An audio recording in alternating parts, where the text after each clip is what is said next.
So if Marshall McLuhan was right, and he probably was, and advertising really is the greatest art form of this modern age, well, that makes Seth Godin the Damien Hirst of marketing. You know Damien Hirst? The artist who famously preserved a tiger shark in formaldehyde? Well, Seth's a bit like that, an ultimate entrepreneur who specializes in ideas. These idea viruses spread through a population just like the flu. Ideas that have transformed him into one of America's go-to business gurus. He's a pioneer of internet marketing, the founder of Squidoo.com, which is a wickedly successful site that allows anyone, yes, even you, to build a page about any topic you're passionate about.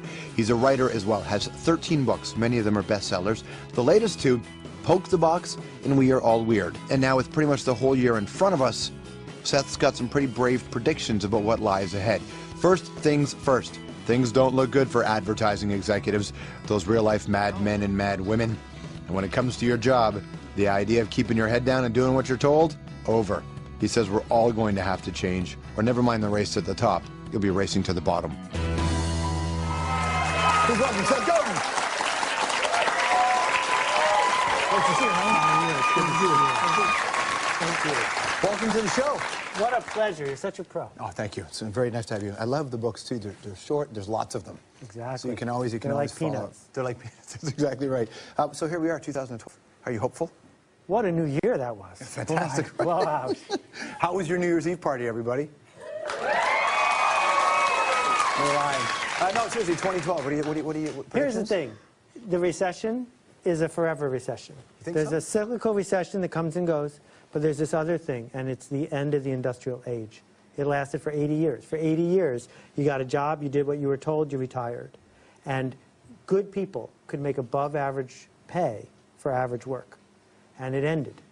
And so 2012 is not going to be more of the same. It's going to be worse of the same in that the industrial age is going away and a new thing is going to take its place. It doesn't strike me as we're a group of people who are prepared for this new thing yet. Totally unprepared. Absolutely. Because our schools, our systems, our retirement things, our taxes are all built around this notion of doing what you're told. And now we don't know what to do because it's a revolution. And so what do you think we should do? Pick yourself. Don't wait for someone to pick you. If you have a book, you don't need a publisher to pick you. You can publish it yourself. If you want to write, write. If you want to sing, sing. If you want to start a movement, start a movement. But this shift is that it doesn't matter whether you own a building or own a big company. You can now make an impact if you want to. Well, there was this idea that people think the government owes them a job, or at least owes them the opportunity to get a job. Has that changed? Well, I think the thinking hasn't changed at all, because that's what we grew up to believe, that this notion of you pay your taxes and you do what you're told and there's a pension and a safety net is hardwired in. Andrew Carnegie, Henry Ford, all those guys built it into the system. And now it's starting to crumble, and the jobs are moving. There's a McDonald's in California. You pull into the drive-thru, and you say your order, and you can see the guy 12 feet away who's flipping burgers. You're not talking to him. Yeah. It goes over TCP/IP, through the internet, and a satellite to someone in South Dakota who's making 12 cents less an hour, who types in what you said and back over, because they could save 12 cents doing that. So there's this race to the bottom. And if you're going to say, I'm an average guy doing average work, we'll find someone cheaper than you.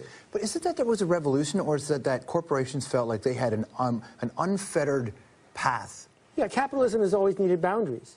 And so if you've got people racing, and if the boundaries get loosened, they're going to race faster. The alternative, though, which I'm much more interested in, is the race to the top. So while there's people who are racing to the bottom, there's... What's the race to the bottom? What is that? Yeah, the race to the bottom is, how do we get cheaper? How does everything get cheaper? More Walmarts, more Targets, more stuff made by people who are getting paid ever less from cheaper materials, cheaper services, whatever. The problem with the race to the bottom is you might win, which really sucks, yeah, right? Totally. The alternative is to race to the top. And some people are getting to race to the top because the internet and this revolutionary connection engine that we're all living with says if you can figure out how to do something interesting or unique or noteworthy, people will find you and pay you extra. Because you're not like everyone else, but cheaper. You're different than everyone and more expensive. Yeah, but the whole system needs to change. Yeah. Wow. Do you really... Like it or not, it's all turning upside down. Is this one of the things like the record business where, regardless of how we feel, it's going to change? Do you think it will change? Yeah.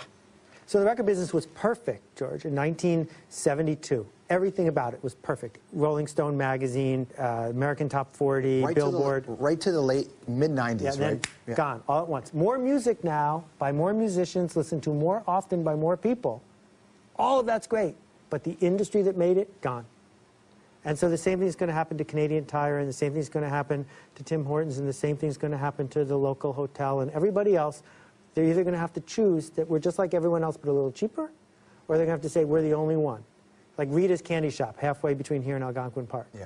Rita's has a line out the door all summer long. She and her husband make hundreds of thousands of dollars, even though there's all these other places on Highway 11 that are struggling, because they're all the same, but there's only one Rita's. It's like, what about, I love the idea of everybody doing what they want, but the reality is there are a lot of jobs that just need to get done. Jobs that don't go away. Someone needs to do them, but it doesn't have to be you, does it, George? Well, who doesn't? Well, I'll worry about those people second. Right now, I'm worried about where are all the people stepping up, raising their hand, saying, I want to sing for you, I want to write for you, I want to connect for you, I want to lead this group. Right? You look at the thing that's been going on all last year with the Occupy movement. One of the interesting things about it is 24-year-olds, for no money, stood up and said, follow me. Yeah. Not all of them, just a few. Well, we can replicate that by organizing people, First Peoples, or organizing people who are really into listening to vinyl records, or whatever it is you care about. What do you think, the idea of going out and doing stuff, though, and making yourself happy, doing what you want, people are just conditioned to be afraid of things, and I think our parents' generation really beat that into us. Yeah. You need stability. Like, people are just afraid of failing, isn't that it? Well, understand 20,000 guys, mostly men, at Ford Motor Company lost their job on one day. Yeah. All of them had done everything they were told, and they all lost their job. So don't tell me stability is stable, because it's not. There's part of our brain right back here, the amygdala, it's the prehistoric brain, the lizard brain. It's in charge of revenge and anger and reproduction. It's the one that makes you change your outfit before a blind date and eat a whole chocolate cake when you're depressed. Isn't it reproduction and anger and revenge are together? Exactly, all in one little wild animal kind of thing. So you need to recognize the voice of that lizard. When it speaks up, when it freaks out because there's turbulence on the plane or because you're worried your boss's caller ID's on the phone, you need to say to the voice, thanks for letting me know, now let's move on, as opposed to having this fight with it, because that's what freezes us up.